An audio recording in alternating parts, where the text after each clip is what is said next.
તો ગુજરાતમાં શક્તિપીઠ અંબાજીમાં જગતજનની જગદંબાનું વિશ્વવિખ્યાત મંદિર આવેલું છે અને અંબાજી ધામમાં દરરોજ હજારોની સંખ્યામાં યાત્રાળુઓ માં અંબાના દર્શન કરવા માટે આવે છે।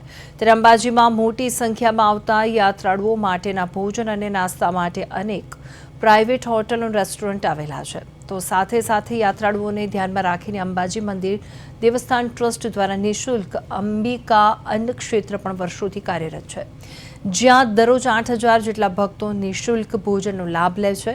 હાલમાં દેશભરમાં ગેસની અછતનો માહોલ ચાલી રહ્યો છે, ત્યારે ગુજરાતના પ્રસિદ્ધ શક્તિપીઠ અંબાજી ખાતે ગેસની અછતને લઈને કોઈ પણ સમાચાર સામે નથી આવ્યા અને હાલમાં ઓનલાઈન બુકિંગને લઈને સર્વર પ્રોબ્લેમ હોવાના લીધે બુકિંગ નથી થઈ રહ્યું, પણ મેન્યુઅલ ગેસ ઓફિસ પર જઈને ગેસ બુકિંગ કરાવીને ગેસના બાટલા પણ લેવામાં આવી રહ્યા છે।